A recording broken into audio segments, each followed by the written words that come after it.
Do you want money, power, fame? Then you're lame. There is only one thing your heart should want for in this life, and that's epic loot. Now introducing the ShoddyCast t-shirt store. Serve your queen in this stylish elven chest piece. For the queen!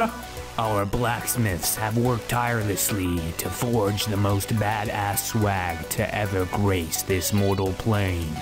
Fixed upon this fabric is the sexiest elven maiden you've ever laid meatballs on. Who is she?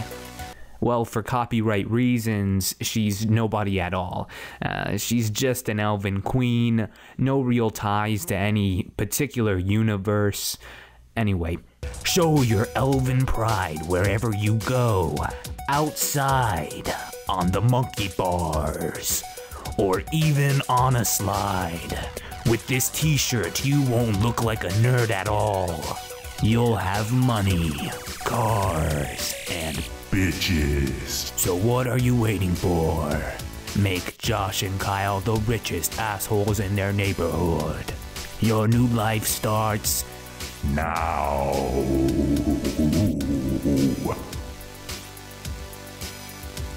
Do it. Click, do it. Hello, everybody, and welcome to ESO Weekly here on the ShoddyCast channel. 'Tis I, Kyle, and with me, as always, my Your dear darling brother brother Josh. How'd you know? Tremulok. Greetings, everyone. Just 29 days, or 24 days for those that got the pre-order before ESO releases. I'll tell you what, man. This month has been the slowest month. The slowest. Why is that? Because you're just anticipating? Yeah, you know, once you get down to those 30 days remaining, those 30 days feel more like 90 days, and it's awful. It just needs to come out already. It just needs to come out. Well, there's word. I've heard this from several different sources, though I can't find where exactly they heard this from, that there's going to be yet another beta this weekend. Another beta this weekend. And it will be testing the newest build, so that's including the collision detection, including skipping the starter islands. I think I even heard that they would have the any race, any alliance thing, but I'm not sure if that's true either. No clue if the whole Imperial Edition thing will be in there as well. I have just one question. Is it going to be a PvP beta? Because I really want another PvP beta where we get our pre-mades and we go in PvP at level 50. And I have to say I really do miss pre-mades. Even the level 31, or they had one where like you can even choose between two different ones. You can be, I think it was 40, and one was like mid-20s or something like that, testing two different things out. I really miss that. Yeah, I mean, that's my favorite part of this game happens to be the PvP, and I definitely want another one of those beta sessions, but beggars can't be choosers, or so everyone says. True enough. And, well, I saw this article on GameSpot where they had, I guess, the article or whatever, the ESRB, you know, the people that make the ratings and stuff for video games and whatever, had released publicly released why ESO got the mature rating. So I have a paragraph here if you would like me to yes. read it aloud. Please read it aloud in your best corporate voice. This is a multiplayer online role-playing game in which players assume the role of a warrior in the fantastical world of Nirn. As players explore open-world environments, they can perform various quests and complete tasks.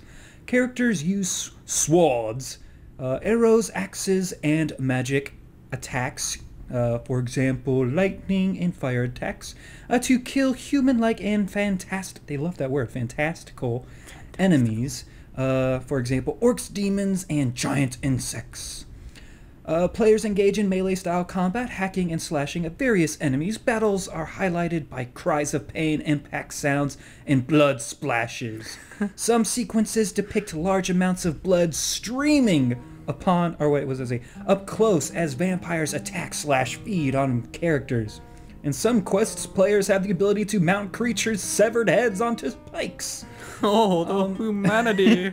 Some environments depict corpse piles or skeletons hanging from torture devices. Text descriptions or dialogue sometimes contains references to sexual material and or innuendo. For example, quote, "She raped the men as cruelly as Baal had ravished her," end quote. Rape. Quote, "In his mind, she would be the sheath to every knight's blade," Whoa. unquote. Quote, "No sweet meat for you," end quote. "But it is huge. It could make..." What? "But it is huge. It could take me all night." Oh, yes! Sound familiar? Yes, lusty Argonian maid! During the course of the game, alcohol, like wine, mead, and ale, can be purchased and consumed by the central character. One sequence prompts characters to engage in a drinking contest, resulting in the central character's blurred vision, slurred speech, like me right now. You've been drinking, sir. You are, in wish I fact, was. drinking during this podcast. It's not alcoholic. Sure. Kyle's always wasted. All right, so... That would explain a lot. Wow, talk about being over-descriptive, huh? I mean, holy Yeah, cow. I wasn't sure if that was like a reason why for the rating, or if it was like an advertisement for the game itself, because I want to play a game like this. Yeah, I I'd mean... love to play a game like this. Yeah, it makes it sound fun, but you're talking about heads on pikes and stuff? Yes, man, I'm there.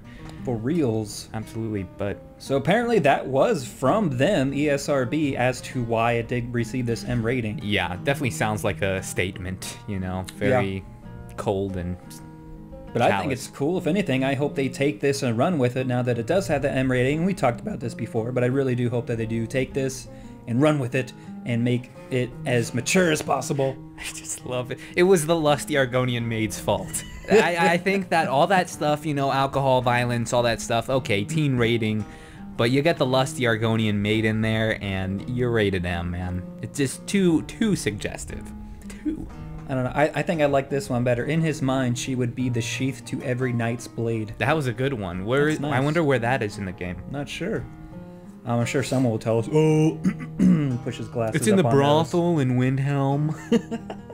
Yeah, that's right. ESO has brothels in my mind. Yeah. All right. So I also want to talk about, since there was this whole beta thing that press, of course, could have done and streamed and all that stuff. And there's, of course, a lot of mixed impressions, but a lot of it was just a lot of negativity. And I think it's still because these people are in the wrong mindset. They're either, like we said, the whole fanboy of ESOs or have been strictly MMO players, and they're just viewing at it with that closed-mindedness and not seeing this as the game that it is, which is a hybrid of the two. Well, and the extremists always seem to be the loudest, right? Yeah. You have a very, very vocal minority usually, and that those are the ones that, the people screaming on the internet, those are the people you hear the most, obviously, are going to be the people that are upset. And I know I had my share of yelling at the screen for bugs or... Yes. Mostly what was pissing me off was this whole CPU issue they've been having, where I guess it has something to do with the optimization of the server or something, but on some people's computers, it'll just lock your CPU basically at 100% for about 6 to 11 seconds. I think some say even as much as 20 seconds, where they can't do anything, and the game basically just pauses for them.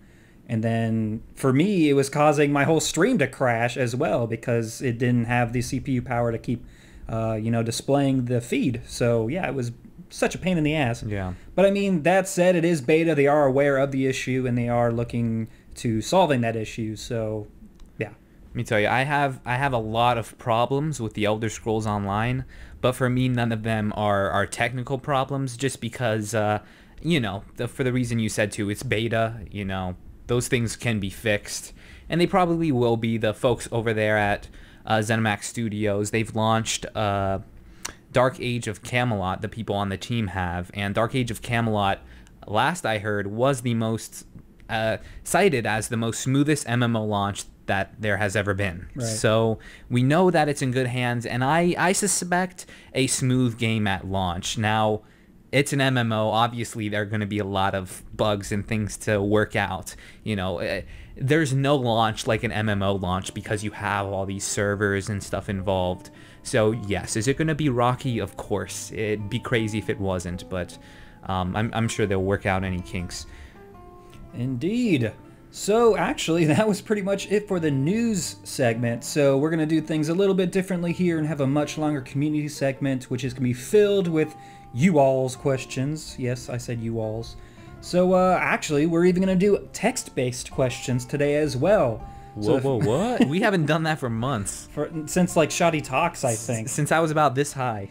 My hand's very low to the ground. It doesn't work on a podcast. So the first one here is going to be from Melissa, and she says, "Greetings, I'm an intense MMO and Elder Scrolls fan plighted with an intense social phobia. I've managed so far in my MMO experiences to avoid joining a guild or participating in any real conversation through the help of pugging and trading posts. However, from what I've seen and heard, it seems if I want to experience success within the Elder Scrolls Online, I'm going to have to face my anxieties. Do you have any advice for those with apprehensions such as mine?" This has been Melissa for the Scald King. Sir, okay, so social anxiety, a very real thing. I don't know, to those people, maybe I'd recommend playing on consoles, almost just because I feel like they're going to be more about all the pugging and stuff, just because communication is going to be so much easier on PCs. But as far as getting social as a person with social anxieties, I don't know, like, that's a tough one. What do you think, Kyle? Well, I want to go at this by using an example which has already been done by a person called Shank from Elder Scrolls Off the Record. He's done, I think, at least one stream where he's trying to prove that this game can be played at its fullest solo. Well, I guess not, 100%, obviously. You can't do instances with, Sure. With solo. It can't be done. But he just wants to show that you can enjoy this game while just playing by yourself. You don't have to group with people to get things done. You can get all the way to 50, and I've even proven this because I've grouped up for nothing with my DC character, all the way to 50. I never grouped up with anyone. I mean, I did to do instances, but that had nothing to do with my actual progression through the game. So it's not to say you can't enjoy this game playing solo. We're just, because we've said this before, if you do really want to enjoy this to its fullest, if you want to have that max amount of playability, you'll want to join guilds and play with other people, just because it gives you one other reason to want to come back and keep playing the game. Yeah, that's every multiplayer game ever. Community, friends, online friendships that you forge while playing these games. It's a very, very real pool for any of these games. And I know, like, back in my World of Warcraft days, I played that game longer than I would ever play any other game just because I had a good guild of people that I like to play with all the time. So let social anxiety be the only thing keeping you from actually engaging with guilds and stuff like that. If you don't have that anxiety, I don't see much excuse for you, and you should definitely find a good group of people. They're definitely out there. There's people in these YouTube comments right down here that are recruiting for their guilds, and there are definitely a lot of people that want to play with you. That's for sure. Indeed. So if people like you who just don't wish to put themselves through the whole social interactions within the game, it's very easy to just turn the chat off. You don't have to have it up if you don't want to talk. You don't need to respond to anyone in game. You're not going to see chat bubbles or anything, so you won't even know if people are trying to talk to you or not. And you don't have to join guilds just to appreciate the game. You can even play PvP by yourself if you really want to. I mean, there's plenty of quests to go out there and do, scouting missions, bounties, and stuff like that. So there's plenty of stuff in the game for those that just wish to have a solo experience. Moving on to the next one here, and I'm probably totally going to pronounce this name wrong, but I'm going to say it is Kian? Maybe? Alright, he says, "Hey guys, does the Templar class have any ground traps like Dark Talons or Encase?" Dark Talons is a Dragon Knight ability that roots people down, and Encase is also a rooting ability that the Sorcerer has. He says, on the other side, does the Sorcerer class have any attacks like Piercing Javelin? Something along the lines of throwing something and it knocks enemies down. Let's start with the first one. Does a Templar have any like rooting abilities?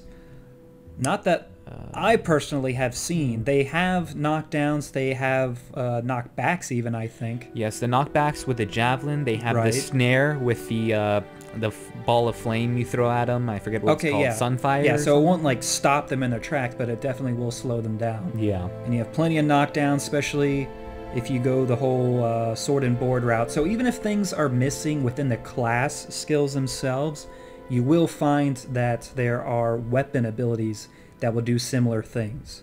So like, for instance, the, I want to say it's the Frost Staff has a freeze rooting thing in it, and probably a couple other ones. I think even the bow has something that roots someone, I want to say. Yeah. I can't remember exactly. But anyways, if you do want a more detailed list of skills that are available both through classes and through the weapon skills, go over to, adoringfan.com, and there's a whole list of all the skills and stuff.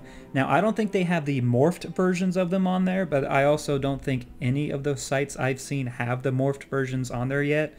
Like, I don't even think Tamriel Foundry has the morphed versions of them up there. I'm hoping someone will at some point. But anyways, if you do want to have a more, accurate look at that, I would go to adoringfan.com. As for the Sorcerer class, having like a knockback, again, I don't think the actual class skills do, but I'm pretty sure the flame version of the touch, the elemental touch thing, has so a if knockback. you're using a fire staff, Yeah. you have this knockback ability. It actually looks really cool. You hit them with the butt of your staff, and they go flying backwards like a force push sort of thing. Very, very cool. I gotta say, I just love that about this game because, and you and I have played so many MMOs where abilities have just been associated with a certain class, and there's no other way to get an ability that does a similar effect. Right. I'll give you an example. Almost every warrior class in any MMO that I've played has a charge ability, for instance. The Guild Wars warrior had a charge ability, World of Warcraft's warrior had a charge ability, and that was just something that, okay, that's exclusive for that class or whatever, especially in World of Warcraft. Charge abilities and stuff you can get from just, like you said, weapon sets. I know for a fact the two-handed weapon set has a charge ability. So even if you're not, like, say, a Templar has a class ability that is a charge ability. Also, the Dragon Knight does as well. You don't have to play those classes if charging is what you love to do, and there's cases of that all over the place, and that's one of the real strengths of this game is that class system. I concur. So those were some of the text questions. You're welcome. So let's move on into the audio questions. First one here is from Harrison. Hey ShoddyCast, Forlornian here. First, I want to thank you for hosting such a fun live stream event. This one cannot wait to do it again. I have two questions for you guys. The first is, in ESO, there is a ton of different emotes that you can perform to express yourself. Is there, or will there be, a resource that lists all the different emotes that you can perform? Secondly, in the pre-order trailer, and in the load screen for Cyrodiil, it depicts dark anchors in Cyrodiil. However, in my brief exploration of Cyrodiil, I didn't see any. Was that something we're going to see? Thanks again for all your hard work. May John and Jod lead you to warm sands. And as always, for the fishy stick! Okay, I'm convinced there was a Khajiit in that room. I'm convinced of it. Now, the live stream event, are we going to talk about that now, or are we going to save that for later? Does it matter? We can talk about it now, it's fine. Alright, the live stream event he was referring to, for those people who actually, participated with us in the beta, we actually had two big events, one on Friday night, and then I think the other one was on Sunday night. We all got together and did some cool naked dance parties, of course, like the ShoddyCast has been talking about. It was pretty much the first ever ShoddyCast sanction event, and it kind of kicked ass, especially the second one where we were doing things like Mud Crab Massacre. That was a game we played Basically, we killed mud crabs. You know, pretty simple concept. But yeah, we had a lot of fun events, and a huge amount of people turned out. I think at one point we had 640 people on this stream at once, and a couple dozen people actually showing up in attendance to these events. We'll run a few pictures on the screen just so you can see. But if you missed out, what's up? What's the problem? Why didn't you join us? I heard some people. It was funny because we advertised a live stream in the last video just so everyone knows that, you know, we're gonna be in the beta streaming alongside them and stuff. And there was a bunch of people that are like, nope, I'll be busy. I'll be playing the beta. I have no time for your live stream. We were gonna play it together. That was the point of the live stream, is that we played alongside you guys. But yes, that was, I don't know about you, Kyle, but it was a whole lot of fun. I have to say that those events, and I know it sounds really sad to say this, but those events for me were more fun than the actual beta was. And maybe it's just because I've been in beta so damn long and it was something refreshing and different to do. But it was definitely interesting seeing you know, a couple dozen Khajiit all nude dancing to Maluka, as she was a bard in the inn we were in. Wow, in the inn we were in. Yes. So that was fun. But yeah, the hide and seek thing was really cool that we did. Yes, all naked. That Yeah, was, of course. That was our requirement. Mandatory. And we had to keep enforcing that rule. You Except have to be for naked. a lot of us were wearing helmets. That's only because they were really weird looking. It was kind of kinky. Yeah, well, it was like a masquerade, basically. Yeah. We were in the nude, but we had helmets on. It was awesome. But yeah, thanks for everyone that turned out for that. That was really, really, really fun. And we'll definitely be doing stuff like that again. If you're interested in that or have any ideas for any future events for the ShoddyCast Guild, we're taking those in our forums on ShoddyCast.com. We have a guild forums on there you can go check out. Anyway, can we answer this man's question? I can't remember where they are. Well, I know the one was the whole thing with Dark Anchors supposedly are in Cyrodiil. I guess they are for sure. I can attest to that personally since I fought one in Cyrodiil.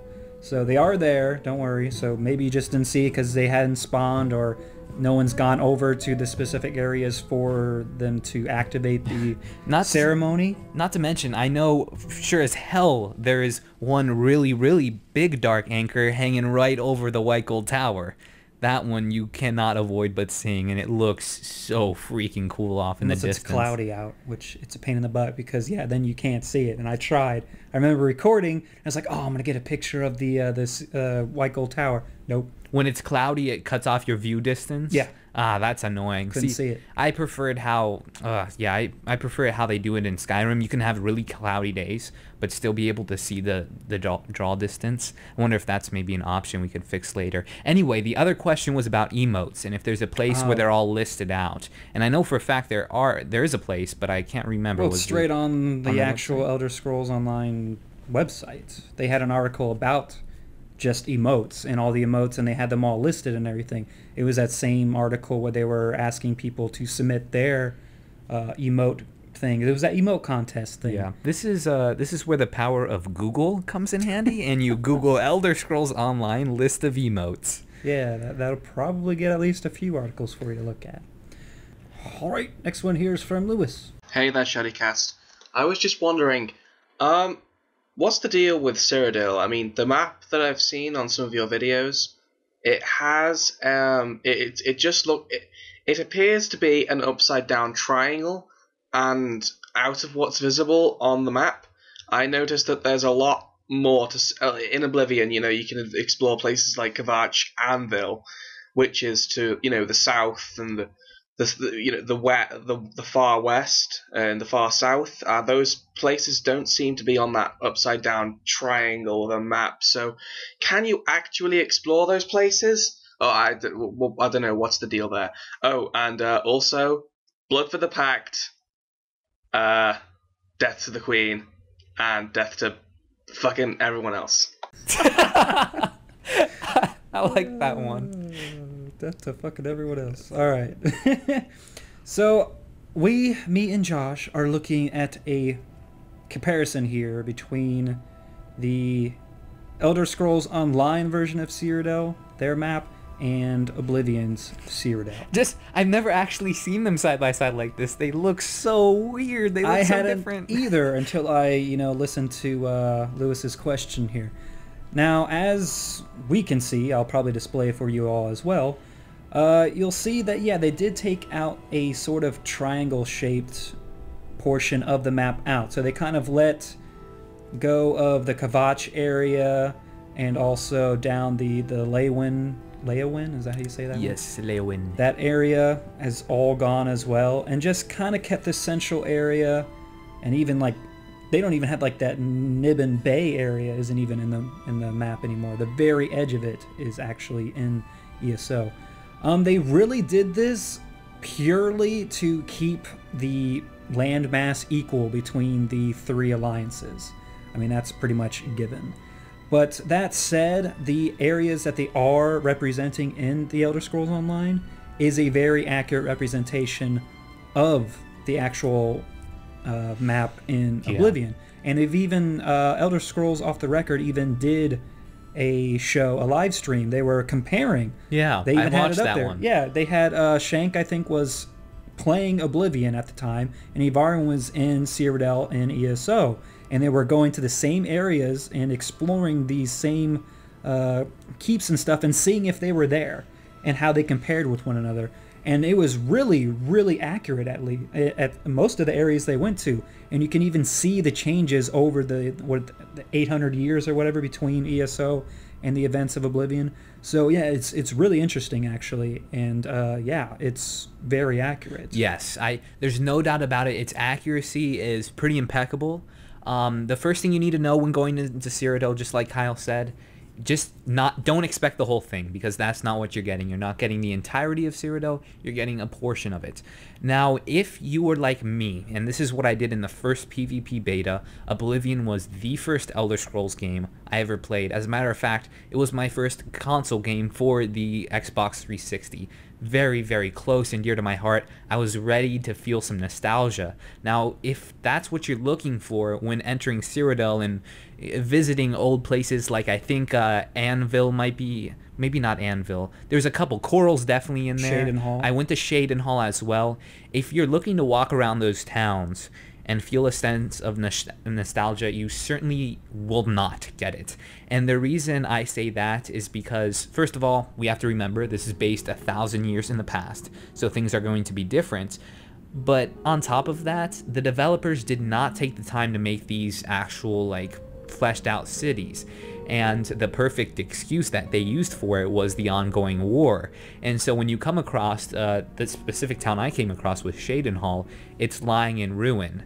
And there's a whole bunch of enemies in it, and it's not a place you're going to be spending a lot of time in. So if you're looking to go to Cyrodiil for that nostalgic experience, the only part of Cyrodiil where you'll probably end up getting it is when you're, peering out over the White Gold Tower. Definitely felt it when I was doing that.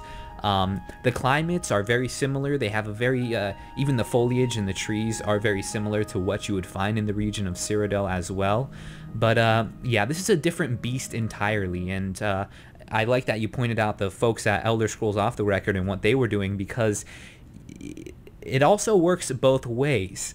I don't know if you guys remember this, but exploring Cyrodiil and Oblivion, you would come across a lot of ruined forts that were just destroyed. Now in this game, for example, the epic scene of the Chalamo, Chalman Keep. Chalman Keep is in Oblivion and it is in Cyrodiil, but it's a ruined fort. It's destroyed. We did that, sorry. Yeah. In the Elder Scrolls Online, it is a fully functional fort. It is huge. So you're just getting a very different beast altogether. You're getting some pluses, you're getting some minuses, and you know what? That pretty much sums up ESO in general when I come to think of it. Pretty much. But yes, that's my perspective from an Oblivion fan, if anyone's curious about that.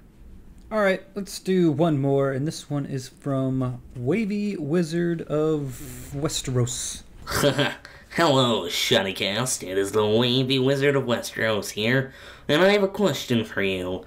Since the beginning of the ESO beta, what are the 3 main things that have changed? I mean, well, your NDA is lifted, so you're able to talk freely about it, So what were the 3 main things that have changed from the beginning of the ESO beta to the end of the ESO beta? Anyway, guys, I hope you enjoyed my question, and as always, full of backed. Did we just speak to a bipolar person? I think he was, I don't know. I don't know what he was. Okay, so the question, what were the 3 biggest things that have changed since we started participating in the beta, which is almost exactly been a year since we have been in beta, so we've seen this game come a long way in that year. What would be your 3 things, Kyle? Well, I guess obviously the first thing is first person. That was a big change. Huge. One of them was the most recent change. That was the collision detection. Yep. We also have the any race, any alliance thing. That was a huge change. I don't know, a lot of people are still debating if that was a good or a bad change.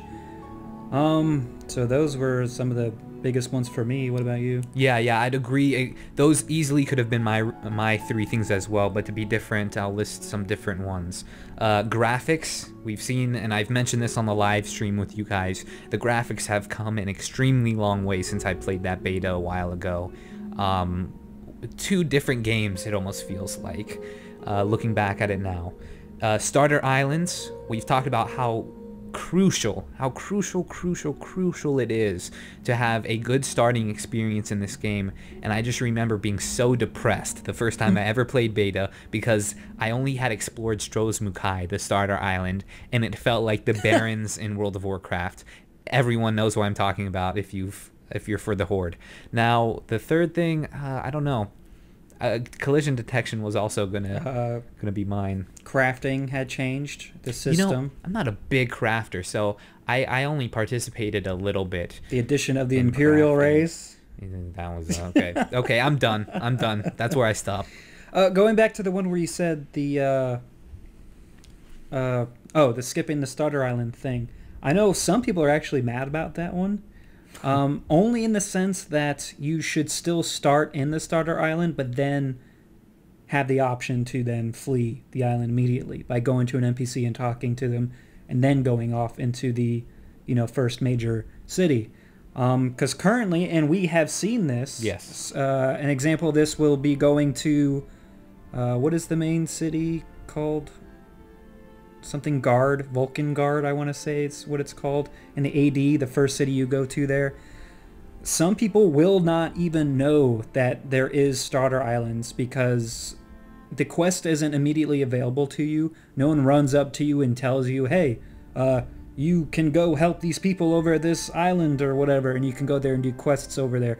You wouldn't know unless you explored over at the docks and talked to the NPC that then allows you to go over there. I really think they should change that and either give you the quest immediately, yeah, or have an NPC actually run up to you, like I said, and tells you about it, and then you can go to the docks and go on from there. Yeah, I completely agree. I think the best way to do it is, no, I disagree with those people. I don't think they should still start you on the starter islands. I think they should start you away. They should start you in the main city. That is simply a matter, and I'm thinking strictly from the viewpoint of ZeniMax. They have to put their best foot forward in their first couple hours of the game. And I honestly think, I've played beta so much in all these starter islands, their best foot forward is their main city. Put the players there first. But I totally agree with Kyle, and I totally agree why people would be upset about it. They do need to give you a quest, probably just straight off the bat, just so you know that those islands exist. Let everyone know the choice is there. Inform them about it. So that was it for the questions from the Shodians. So we are going to go into the sponsors of the week. First one here is from James Brown. Thank you. Thank you, Mr. Brown. Andreas Kvine. Sorry about that butchering. Matthew Benton. Thank you. Jordan Claus. Thank you, Mr. Claus. Sorry, I had to say that. Noah Morse. Velocity Lee returns. Hello. And also, someone returns by the name of Marquise Maddox. Dragonborn! Thank you. Matt Osborne. Russell Weller. Now, to those that have long drawn-out messages that I probably had to cut down because I told you all. Yes, you warned them. You warned them. Told you all. I heard you. Times. So I had to shorten some of these. If you don't like it, get over it. All right. So RageCast says the Swords of Divine is a new fan page and YouTube channel working hard to enhance your experience in the Elder Scrolls Online. We currently have a series of videos where we will be exploring all of Tamriel. Join us today at swordsofthedivine.com. Martin Hirschner. Talos? I don't know. Is that? I'm running out of things to do, man. I was wondering if you like had rehearsed that one. No, not at all. That was a spur of the moment. Talos? There you go. That's terrible. It should be like Talos or something like that. Yeah, It screams. I don't yeah. know. Anyways, Tamriel Trading Company, a DC guild focusing on RP and trade. Visit their site for information on the guild's lore, what gods they worship, as well as up-to-date information on the guild. Visit and sign up today at TamrielTradingCompany.com. They also have a Star Citizen Guild, robertspaceindustriescom/orders/Arcanian.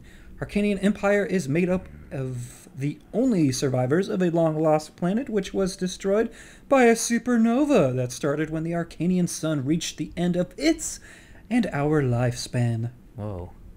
That's trippy. Jonathan Wolosky says, if you could tell me the pros and cons of each faction to help me decide. Thank you both, and may the Adria and Saints Alessia watch over you and your adventurers. Along with the other donation to Tess and this, just wanted to give some caps and septums, these were two different messages, by the way, to a good cause and help keep the shows running. Absolutely, the lore series. I'm missing commas here, so I don't know. So keep up the good work from Saint Aegeus, Angelus, something. All right, so really quick, the factions. We have the Nazi elves that we love. We have the racist Nords, and we have the coin-hogging Bretons. So there you go. Choose amongst them. Awesome. I don't really know. There you go. I don't know the whole lore for them, sorry. Christopher Muffet. Christopher, you are no longer a mere mortal man. No! One day when you were peacefully snoozing in your bed, you bumped your head. The Greybeards! They were calling you to High Hrothgar. Yes, you will no longer be a man. No! You are Dragonborn! Says, hello, fellow Shottians. I'm a longtime fan and feel I should give something back. After watching your shows, I've changed my allegiance from Nord fanboy to fascist high elf. Yes! And? For the Queen! It's a good guess, because you probably didn't read it, did you? No, I didn't. Okay. Well, this one says, like all of them, for King and Covenant. For the Queen! And says, see you on the battlefield, boys. You will fear the depraved. From your friend Sid Brutus at playerkiller.ninja.com. Oh, those crazy gankers at depraved. Jordan Claus. Is this another Claus or the same Claus? I didn't know he donated twice. Well, thank you. He says, greetings. I am Ventus, a displaced Imperial from Cyrodiil. I am but a humble scholar. And no, not one of the better-looking types. One with a great respect for the elven races and their great magics and science. For the Queen! And P.S. This is my second donation. First one I forgot to put in a message. So here's 20 septums for you. Ooh, thank you for the septums. Yes, yes. Arcade's blessings upon ye. Wow. Why not Kennereth or something? Because they always say arcade, the beggars. Okay. Ah, got you. Michael Birch says, hello, ShoddyCast. Rowan here. Just want to say keep up the good work. I really enjoy the past 4 ESO videos. They basically solidified my wants and needs in order to buy and play ESO. For Queen and Provenance! Province? Province! I get that wrong every time. Matthias Heinstorhog. Maybe. Says, hey there, ShoddyCast. Tuned in to your YouTube channel for 2 months, or 2 months ago. Okay, maybe I did read that completely wrong. Tuned into your YouTube channel 2 months ago, and I have been following you ever since. The lore series are absolutely epic, and I love your work. The ESO Weekly keeps me hyped up for the game, and I cannot wait for PvP. Love you guys, but I have to disappoint you and crush you in the game. Long live the pact! We gotta make a montage one day that has all of our mistakes when we're reading stuff or saying things, tripping over our words. That'd be like a 3-hour episode. What? Stephen Fish Akatosh says, "Hey guys, wow, thanks for the Aedra status. Akatosh no less. Couldn't have asked for anything cooler. Keep up the legendary work, guys. Josh, let's hear it." For the Queen! Ryan Burkhardt says, just want to say thank you for doing such a great job with the lore series and for keeping me up to date on everything ESO. I look forward to crossing blades with you on the battlefield for King and Covenant. And his name is Rybolgrobergal. That's got to be an orc. All right. Windstrike says, keep up the good work. Always enjoy watching your ESO videos on YouTube. For the Queen! Good guess. Daniel Guiaro. What's the J sound like in Spanish? Is it a y? A h? Like Jose. Guiaro. It is I, Chewy. That is so much better. I should have just said that to begin with. The treacherous Khajiit. There is not enough moon sugar on Olive Nern to make me bow before that so-called queen. For the Pact and Sithis. Yes, I'm glad you said it like that. I was afraid you weren't. Duahabalki. Hopefully that was close. Hello there to the person from Saudi Arabia, if I remember correctly. Zanalaladin here. Okay. Do you think the Digital Imperial Edition deserves $100, or should I buy the Retail Edition and wait a couple of days for it to deliver? For the... Oh, wait, that's you. For the Queen! Okay, keep this in mind. The Digital Imperial Edition is is $80. It's the retail, the physical box edition of the Imperial thing that is $100. So keep that in mind. John DeBoy, or DeBois, or DeBoss, one of those. All he has to say is you're welcome. No, thank you. Thank you. Reese Jones says, hey, Kodo here, and I want to throw these septims your way. Thank you for everything. And he submitted a video he wanted us to look at, but the link wasn't working. So try it again. Margit Hammer says, I love the Elder Scrolls lore series. $6 of this was from Dante Chapman. I'm just the one with the PayPal. Oh, thank you very, very much. Just pulling money together. Yeah. That's cool. Teamwork. Jurian Janssen, one of those, says, hello, ShoddyCast. Just want to let you know your show is awesome. Yes. Keep up the good work. I'd like to say a little bit about a guild I'm starting. It's a Dutch-speaking casual ESO guild for PC gamers named De Batavian.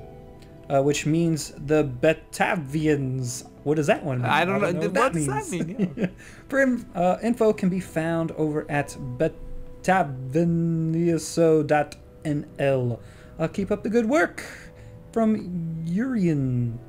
Thank you. Nathan Trigar says, it's not often you find a web series with this much detailed information and production value. Keep them coming. Can't wait for the next episode. You bet. We're working our fingers to the bone. We are. Seriously, help us. Help us. And this one is from Anonymous. Anonymous. The Greybeards have somehow called you by name to High Hrothgar. Henceforth, you will be known as Dragonborn. We don't know your name, so we just said Dovahkiin. Yes. That's all you heard. Lightning strike, of course. Does the current skill system punish those that wish to pick up crafting professions? Sort of yes and sort of no, since they did change the whole crafting profession from being able to only choose one or two at most to now opening up completely, but you are limited to how many skill points you can actually receive. So you kind of do have to weigh, do you want to put points into, your skill lines, or do you want to put points into your professions? So really, it's just a matter of choice, but yeah, it does seem to limit a little bit. I know he also was mentioning something about refunding your skill points and how he thought that reset your professions and your What's the word? Progression in it. That.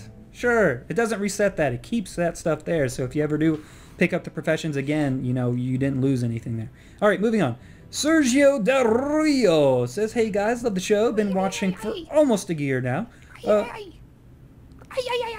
Wow, racist. I enjoyed the Mud Crab Massacre community event. Hopefully you remember me as the guy who was giving Kyle a lap dance the whole time. I'm looking forward to the next community event. Why, you want to hump me more? Hopefully PvP, keep up the awesome videos, and of course... For the Queen! Logan Nickel says, the Bainescale Fellowship is looking for role players to join our tribe. We are a North American mega server, Ebonheart Pact Guild, focused on tribal-themed roleplay. For more information about us, both in character and out of character, visit BainescaleFellows.engine.com. Thank God it's on the screen. Blood for the Pact. Samuel Parker says Samdova. I don't know what that means. Samdova. It probably means something in the dragon's tongue. It means you suck. Oh, we're not nerdy enough to get it. We need to be more nerdy. And Jason Alexander. Jason Alexander. From the darkest recesses of Nirn, you rose to challenge what it meant to be mortal. In a world that isn't so black and white, truth is defined by the individual, and your truth is power. The Aedra who limit themselves by contact with the mortal plane are too weak to contain one such as yourself. Your soul enters oblivion, beyond which no waking eye may see. There you reside as web spinner, spider of Daedra, and benefactor of the Dark Brotherhood. Jason, henceforth you will be known as the Daedric Prince, Mafala. Our biggest donation yet. Skipped right over Dragonborn, right over Aedra, you know, just freaking wow. Okay. Yes. Congratulations to Jason. Thank you, sir. And all he has to say is, the Void is pleased with your work, and the time for your rewards is nigh. Regards, Cloud. Wow. Thank you. Thank Clouds you are so rich. much. Seriously, though, thank you for that donation. That kind of floored us. Yeah. It was amazing. And that is it for the sponsors of the week. If you would like to donate to the ShoddyCast, head over to ShoddyCast.com. You'll see a donation button on the right-hand side of the screen. If you leave $10 or more, you will be able to leave a promotional message for us to put you through as we did today. Yes, any and all septums donated to the ShoddyCast go right back into the ShoddyCast, not into our own pockets. There we go, those are the words. Yes, I found them. Yes, they go to improving existing shows or introducing new shows that haven't even been announced yet. Ladies and gentlemen, you have reached the end of this episode of ESO Weekly. Let the tears ensue. But thank you so much for tuning in. Don't forget to like this video and share it with everyone you know. I have been Josh. And I'm Kyle. We'll catch you later. Boy.